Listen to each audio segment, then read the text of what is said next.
The Last Stand. The great assembly hall of the Cosmic Federation had never been this quiet.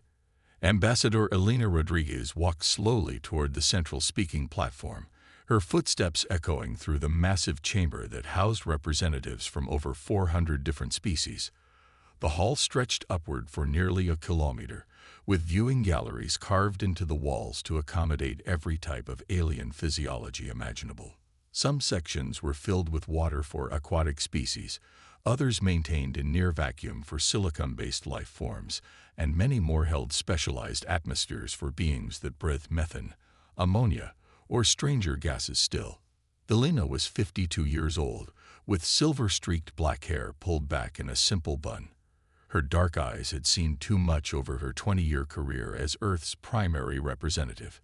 Today, she wore a plain black suit with no decorations except for a small pin showing Earth's blue marble against the stars. She had specifically chosen simplicity for this moment. The irony was not lost on her that humans, supposedly the most primitive members of the Federation, had mastered the art of understated elegance, while most alien species adorned themselves with complex status symbols and technological displays. As she reached the platform, Elena looked up at the towering figure of High Chancellor Vorthak, a crystalline being whose body refracted light into rainbow patterns. Vorthak stood nearly 4 meters tall, his angular form catching and scattering the chamber's illumination like a living prism. Around the hall, other alien dignitaries shifted in their specialized seating. The Zephyrians, cloud-like beings who existed in gaseous containment fields, rippled with what might have been nervousness. The massive Terran crushers, rock-like entities the size of small buildings, remained perfectly still, but their eyes glowed brighter than usual. Honored representatives of the Cosmic Federation, Elena began, her voice carried by the hall's advanced translation systems into hundreds of different languages and communication methods. I stand before you today to deliver humanity's final message to this assembly. A ripple of movement went through the crowd. The insectoid hive mind clusters began their rapid clicking communications, while the telepathic Mindari sent waves of psychic whispers through their section of the hall. Elena had expected this reaction, but she continued without pause. For 153 years, humanity has been a member of this federation. We joined with hope, believing we would find equals among the stars. We offered our knowledge, our labor, our very lives in service to galactic civilization. Human engineers designed the hyperspace corridors that connect your worlds. Human doctors created the universal medical protocols that saved billions of alien lives. Human mathematicians solved the navigation problems that made safe interstellar travel possible. Elena paused, letting her words sink in. She could see understanding beginning to dawn on some faces, while others remained confused or dismissive. In return, humanity has been treated as junior partners at best and useful tools at worst. When the Andromedan War threatened the galaxy, human soldiers died by the millions to protect alien worlds. When the Dark Plague swept through the Outer Rim, human researchers sacrificed their lives to develop the cure. When trade disputes arose between species, human diplomats spent decades creating fair solutions. Yet, in all this time, humanity has never been granted a single seat on the Inner Council. Our requests for resource allocation have been denied 847 times. Our proposals for scientific advancement have been rejected as too primitive or unnecessarily complex. The hall erupted in protests. High Chancellor Vorthak's crystalline form pulsed with angry red light as he spoke, his voice booming through the translation system. Ambassador Rodriguez, these accusations are unfounded. Humanity's contributions have been valued, but your species is still young. The Inner Council requires members with at least 10,000 years of spacefaring experience. Elena smiled coldly. 10,000 years of experience, yet you couldn't solve the hyperspace instability problem until human physicist Dr. James Chen provided the solution. 10,000 years of wisdom, yet your medical science was helpless against the Dark Plague until human virologist Dr. Sarah Kim developed the cure in 6 months. 10,000 years of advancement, Yet your greatest cities still use infrastructure designed by human engineers. She reached into her jacket and pulled out a small device, no larger than her palm. This is a quantum communicator, using principles that apparently none of your ancient civilizations ever discovered. Dr. Maria Santos invented it 3 years ago in her garage on Earth. She's 26 years old. The device projected a hologram showing technical specifications that made several alien scientists lean forward in interest, their dismissive attitudes suddenly shifting to hungry fascination. But you've never seen this technology before, Elena continued, because we learned long ago not to share our best innovations with species that treat us as inferiors. For the past 50 years, humanity has been holding back. We've given you simplified versions of our technology, basic applications of our science, elementary examples of our capabilities. We did this hoping that eventually you would recognize our true worth. High Chancellor Vorthak's form had shifted to a deep purple, indicating confusion or fear in his species. What are you saying, Ambassador? I'm saying that this Federation has failed humanity for the last time. Yesterday, the Global Council of Earth voted unanimously. As of this moment, humanity formally withdraws from the Cosmic Federation. All human personnel will be recalled from Federation facilities. All human design systems will be shut down or placed under Earth's exclusive control. All trade agreements, defense pacts, and scientific collaborations are hereby terminated. The hall exploded into chaos. Aliens leaped from their seats, their various forms of shouting, roaring, chittering, and psychic screaming creating a cacophony that the translation system struggled to process. Belina waited calmly in the center of the storm. The hidden truth. When the noise finally died down, it was the Zephyrian collective that spoke first, their gaseous forms swirling with agitation. This is impossible. Your species depends on Federation technology for interstellar travel. Your colonies rely on our trade networks for survival. You cannot simply leave. Belina's smile was genuinely warm now, but there was steel beneath it. That's where you're wrong. Admiral Sarah Chen, take us to Condition Omega. She spoke the words to her communicator, and immediately, every screen in the assembly hall lit up with images from across the galaxy. Federation officials watched in growing horror as human installations began shutting down in perfect coordination. The hyperspace relay stations that enabled faster-than-light communication went dark one by one. The medical centers that treated millions of alien patients sealed their doors. The engineering complexes that maintained critical infrastructure powered down their systems. But more shocking still were the images of human technology that the aliens had never seen before. Massive ships, sleek and powerful, emerged from hidden bases throughout human space. These vessels moved with impossible grace, clearly using propulsion systems far beyond anything in the Federation arsenal. Cities on previously uninhabitable worlds revealed themselves as their cloaking fields deactivated, showing thriving human populations where Federation surveys had detected only empty rock. Impossible, whispered the Mindari representative, her telepathic voice trembling with disbelief.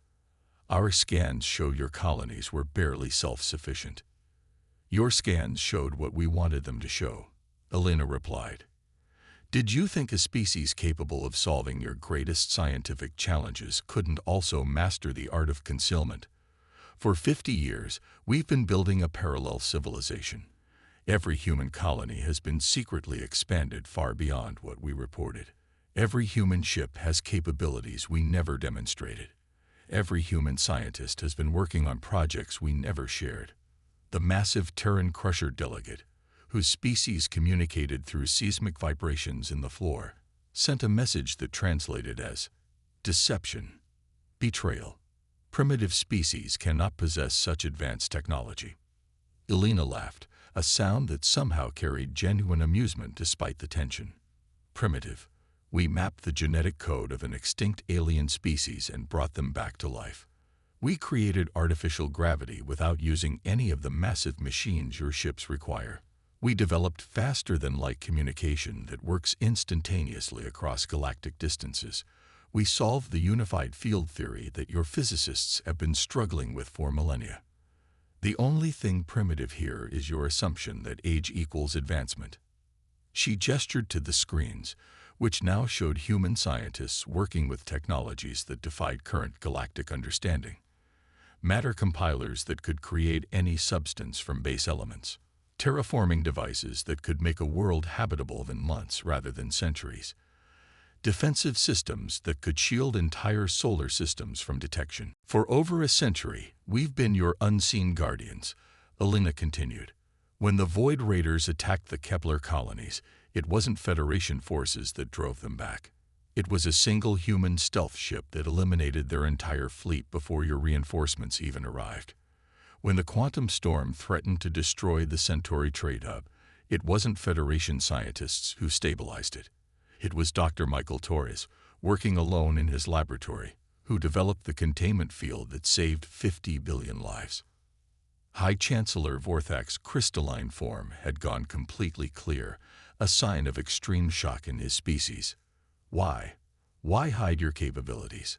Why pretend to be less than you are?" Elena's expression softened slightly.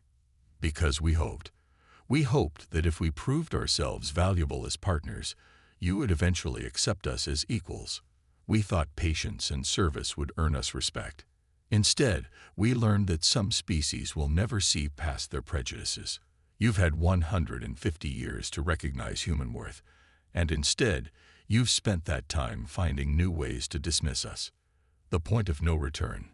The hive mind clusters began their rapid communication, thousands of insect-like beings sharing thoughts at lightning speed. When they spoke, it was with one voice. "The Federation cannot survive without human contributions. Reconsider this decision. Name your terms." "Our terms were simple," Elena replied. "Equal representation, fair treatment, recognition of our achievements. Instead, we received condescension, exploitation, and dismissal. It's too late for negotiation now." She pulled out another device, this one larger and more complex. "This is a quantum anchor, connected to every human-built system in Federation space. When I activate it, those systems will follow us." "Follow you where?" demanded High Chancellor Vorthak. Elena smiled one final time. "Somewhere you'll never find us. Dr. Elizabeth Warren solved the dimensional fold problem 2 years ago. We're not just leaving the Federation, Chancellor. We're leaving this reality entirely." Before anyone could react, she pressed the activation key. Throughout the galaxy, every piece of human technology began to shimmer within strange blue light. The hyperspace relays, the medical centers, the engineering complexes, even the translation systems in the assembly hall itself began to fade from normal space. "This is impossible," screamed the Zephyrian Collective as their containment systems, built with human engineering, began to fail. "Species cannot simply vanish from existence. Watch us," Elena said calmly as her own form began to take on that same blue shimmer. "Humanity has always been good at doing the impossible. We survived ice ages, built cities from nothing, reached for the stars when we could barely fly. Now we're going to do something else that you thought was impossible. We're going to thrive without you." The last thing the assembled aliens saw was Elena Rodriguez standing perfectly calm as she faded from their reality, her final words echoing through the failing translation system. "Maybe now you'll understand what you've lost." The empty galaxy. Within minutes of Elena's disappearance, the full scope of humanity's exodus became clear. Every human colony, every human ship, every human citizen had vanished simultaneously. More critically, every piece of technology that humans had designed or built had gone with them. The hyperspace network that connected the galaxy's civilizations went dark. The universal translators that allowed different species to communicate stopped working. The medical databases that contained cures for thousands of diseases became inaccessible. On the water world of Aquatica, the Cetacean Republic watched in horror as their underwater cities began flooding. The environmental controls that maintained the delicate balance between their methane atmosphere and the surrounding ocean had been designed by human engineers. Without constant maintenance, the systems were failing. In the Andromeda sector, the proud warrior clans of Drax found their mighty warships drifting helplessly through space. The navigation computers that had guided their fleets for decades were of human design, and without them, the warriors couldn't even find their way home to their own worlds. The Mindari telepathic network, which had connected their species across thousands of light years, went silent for the first time in recorded history. The psychic amplifiers that boosted their natural abilities had been built using human understanding of quantum consciousness, a field that the Mindari themselves had never fully grasped. But perhaps most shocking of all was the discovery that humanity had been far more involved in galactic affairs than anyone had realized. As systems failed across known space, alien investigators found human signatures in technologies they had assumed were entirely of alien origin. The Zephyrian weather control systems, the Terran crusher mining equipment, the Vorthakian crystal resonance chambers, all of them showed evidence of human innovation, subtle improvements and modifications that had been implemented so seamlessly that their alien creators hadn't even noticed. High Chancellor Vorthak stood alone in the empty assembly hall, his crystalline form dim with defeat. Around him, the other Federation leaders struggled with the magnitude of their loss. They had not just lost a member species. They had lost the invisible foundation upon which their entire civilization had been built. The humans were gone, and they had taken with them the secret knowledge of how to keep the galaxy running. In trying to keep humanity in a subordinate position, the Federation had lost the very beings who had been holding their society together. As emergency signals began flooding in from across the galaxy, reporting system failures, communication breakdowns, and infrastructure collapses, one truth became undeniably clear. Humanity had never been the junior partner in this relationship. They had been the senior partner all along, and they had finally decided that their ungrateful clients no longer deserved their services. The age of human patience was over. The age of galactic reckoning had begun. The collapse. 3 months after humanity's disappearance, the Cosmic Federation was dying. What had begun as isolated system failures had cascaded into complete civilizational breakdown. High Chancellor Vorthak stood in his private chambers aboard the Federation flagship, staring out at space through crystalline walls that no longer sparkled with their usual inner light. His body had gone dull gray, a color his species displayed only in times of deepest despair. The reports arriving hourly painted an increasingly desperate picture. The Kepler Mining Consortium had lost 60% of its workforce when their atmospheric processors failed, leaving miners trapped in toxic environments. The Centauri Medical Alliance reported that their hospitals could no longer treat patients from different species because the universal biological scanners had stopped functioning. Even basic interstellar communication had become nearly impossible without the quantum relay network that humans had designed. Chancellor, came the voice of his aide, a nervous Plexarian whose forearms trembled as she delivered the latest updates. The Outer Rim Council is requesting immediate assistance. Their food production systems have completely failed. They're facing starvation within 6 months. Vorthak's form flickered with the deep purple of exhaustion. What can we offer them? Our own agricultural worlds are struggling. The soil processors that made desert planets fertile were human technology. The orbital farming stations used human-designed gravity generators.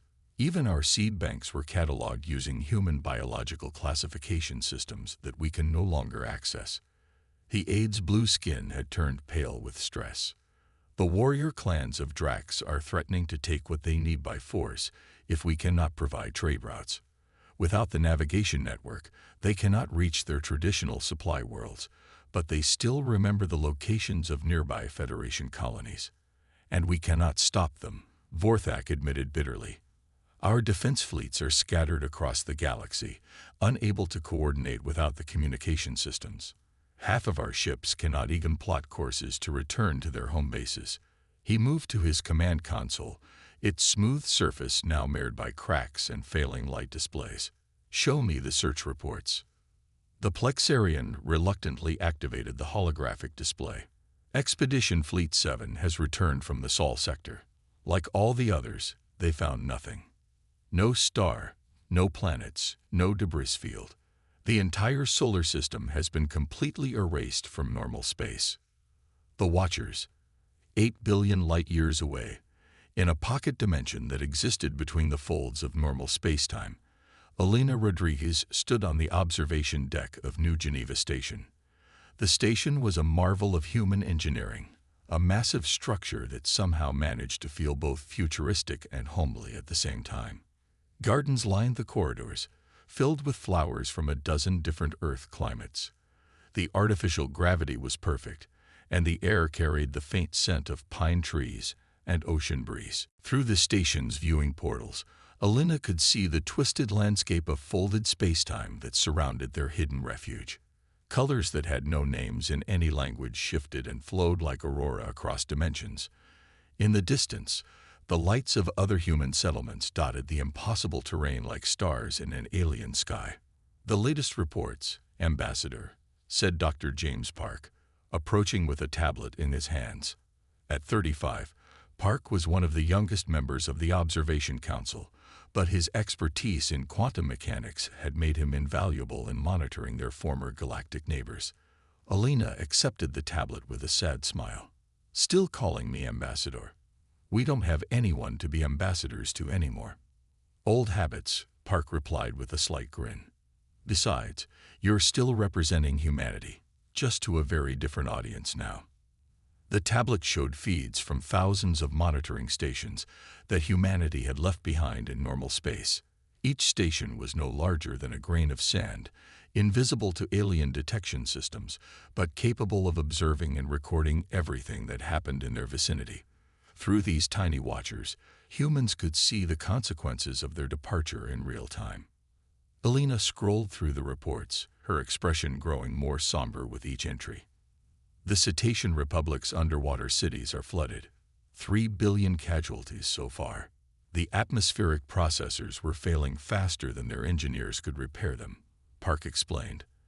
"They never understood the quantum field interactions that kept the methane water barrier stable. Dr. Sarah Kim tried to explain it to them 15 years ago, but they dismissed her work as unnecessarily complex." Elena continued reading. "The Mindari network collapse has left their species completely isolated. They're experiencing what they call the Great Silence. Their telepathic amplifiers used principles of quantum consciousness that we developed," Park said quietly. "Without understanding the underlying science, they can't rebuild them. Each Mindari is now trapped in their own mind for the first time in their species' history. Many are going insane from the isolation." "And the Terran Crushers?" Elena asked, though she suspected she already knew the answer. "Their mining operations have completely shut down. The crystalline resonance tools that let them extract minerals from solid rock were calibrated using human understanding of harmonic frequencies. Without them, they can't even feed themselves. Their species literally eats processed minerals." Elena set down the tablet and looked out at the swirling colors of their interdimensional home. "Sometimes I wonder if we did the right thing."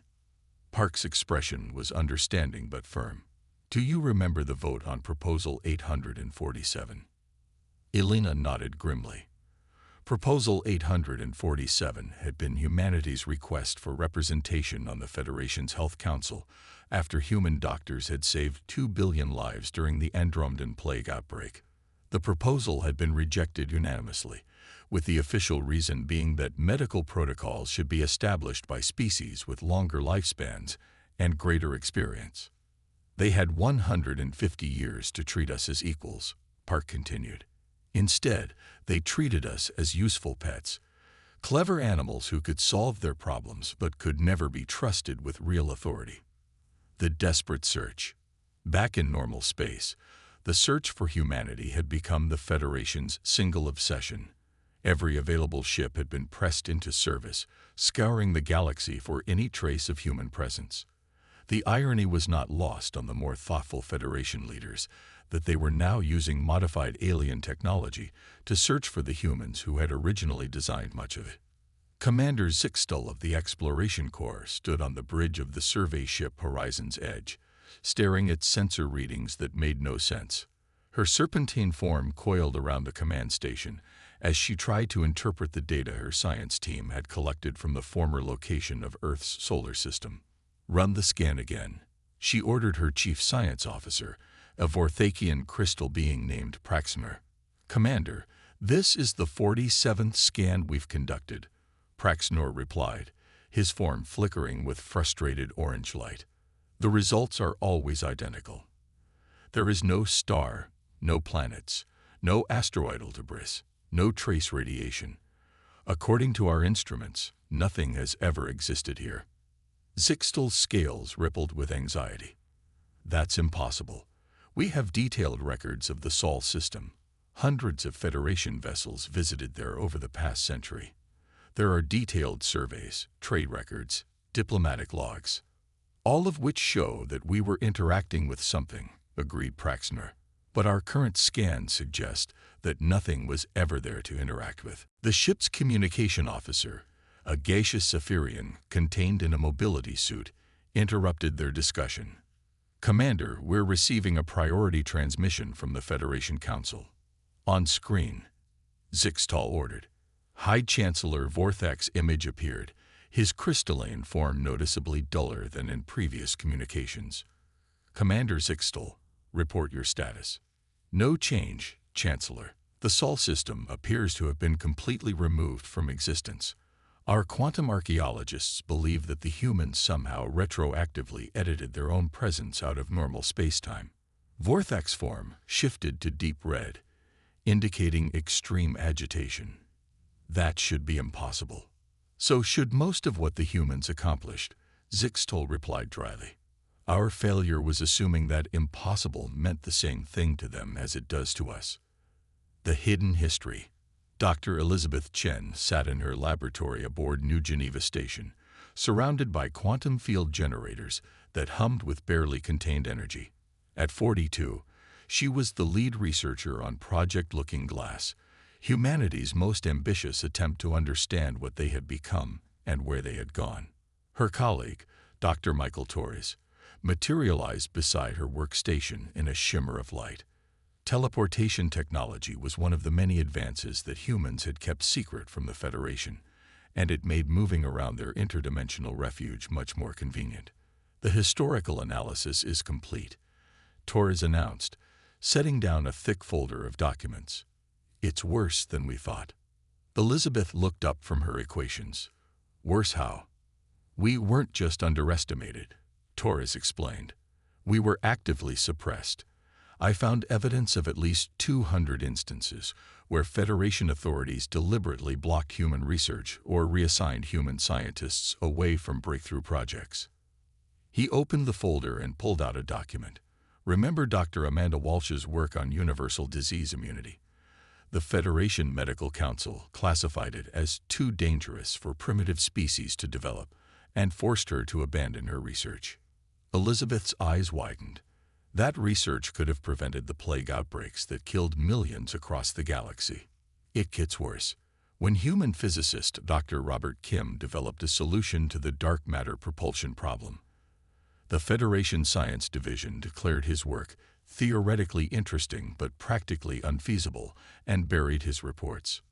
Dark matter propulsion would have revolutionized space travel for every species in the galaxy," Elizabeth said, her voice filled with dawning horror. Torres nodded grimly. "They didn't just ignore our contributions. They actively prevented us from making contributions that would have advanced galactic civilization by centuries. They kept us focused on maintenance and repair work, never allowing us to pursue the fundamental research that was our real strength." Elizabeth stood up abruptly, her chair sliding back. How many lives could have been saved? How much suffering could have been prevented? "Billions," Torres replied simply. "Maybe trillions. The Federation didn't just treat us unfairly. They crippled their own development by refusing to let humanity reach its full potential." The final revelation. 6 months after humanity's disappearance, The true scope of human involvement in galactic civilization finally became clear to the remaining Federation species. Archaeologists examining the ruins of failed installations discovered that human innovations were embedded in virtually every piece of advanced technology in use across the galaxy. The Zephyrian atmospheric processors used human understanding of quantum fluid dynamics. The Mindari telepathic amplifiers were based on human research into consciousness resonance. The Terran Crusher mining tools employ human discoveries in harmonic crystallography. Even the Federation's governing algorithms, which had managed trade and resource distribution for over a century, were built on human mathematical models. High Chancellor Vorthak stood before the Emergency Assembly, addressing the scattered remains of the Federation Council. Many seats were empty, their occupants trapped on distant worlds by the collapse of the transportation network. Others were filled by representatives who appeared only as flickering holograms, transmitted through the few remaining communication relays that were still functioning. Fellow beings, Vorthak began, his voice carrying across the half-empty chamber, we face a truth that our pride has prevented us from seeing. Humanity was never our junior partner. They were the foundation upon which our entire civilization was built. The few remaining delegates stirred uneasily. The Plexarian representative, one of the few who had consistently argued for better treatment of humans, spoke up. What are you saying, Chancellor? I'm saying that we were fools, Vorthak replied, his crystalline form shifting to the deep blue of shame. We saw humans as young and inexperienced because their civilization was newer than ours. We assumed that age equaled wisdom, that longevity meant superiority. We never considered that a younger species might also be a more innovative one. He gestured to the displays around the chamber, which showed the ongoing collapse of Federation infrastructure. Human scientists solved problems in decades that our researchers couldn't solve in millennia. Human engineers built systems that were more elegant and efficient than anything we had ever conceived. Human doctors developed cures for diseases that had plagued the galaxy for eons. The massive Terran Crusher delegate sent a seismic message through the floor. If this is true, why did they allow themselves to be treated as inferiors? Vorthak's form flickered with what might have been admiration. Because they hoped we would eventually recognize their worth. They believed in the principles of the Federation more than we did. They thought that patience and service would eventually earn them the respect they deserved. And instead, we gave them 150 years of condescension and dismissal, added the Zephyrian collective, their gaseous forms swirling with regret. The new reality.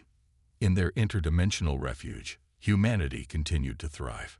Cities grew in the folded spaces between realities, connected by transportation networks that made even the Federation's old hyperspace routes seem primitive. Schools taught children about the stars they could no longer visit, but also about the infinite possibilities that existed in their new home between dimensions.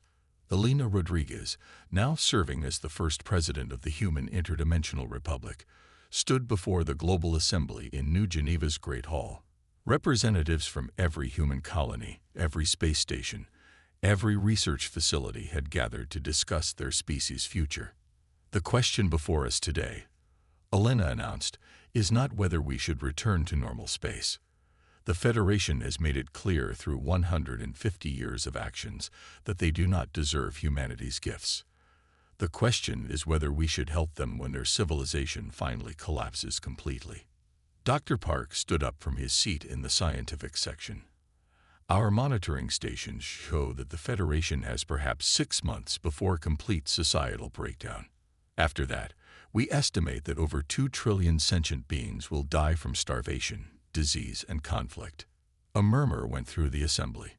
Despite their anger at the Federation's treatment, most humans found it difficult to contemplate such massive loss of life. What would you propose? Asked Dr. Chen from the engineering section. Limited intervention, Elena replied. We could provide basic survival technology through automated systems, food production, medical supplies, communication networks, enough to prevent mass extinction, but not enough to restore their old civilization. And what would we ask in return? Questioned Admiral Sarah Martinez, the head of Dimensional Defense. Elena smiled slightly. Nothing. We would help because it's the right thing to do, not because we expect gratitude or recognition. But we would help on our terms, in our way, without revealing ourselves or subjecting our people to their judgment again. The assembly erupted in debate. Some argued for complete isolation, pointing to the decades of discrimination humanity had endured. Others advocated for full revelation and reconciliation, believing that the Federation had learned its lesson. But the majority supported Elena's proposal for limited anonymous assistance. The Ghost Aid. Over the following months, mysterious automated supply stations began appearing throughout Federation space. They provided exactly what was needed to prevent civilizational collapse. Efficient food production systems, basic medical supplies, simple communication networks. The stations were clearly of human design, but they bore no identification and responded to no attempts at communication. High Chancellor Vorthak stood in his chambers, staring at a report about one of these mysterious stations that had appeared in orbit around his homeworld. The station was producing enough medical supplies to treat the crystal rot plague that had been killing his people since their hospitals had failed. It was elegant, efficient, and completely automated. "They're still watching us," he said to his aide. "Still helping us, even after everything we did to them." The aide, a young Vorthakian named Zeftel, flickered with curious yellow light. "Why, Chancellor? Why would they help us after we treated them so badly?"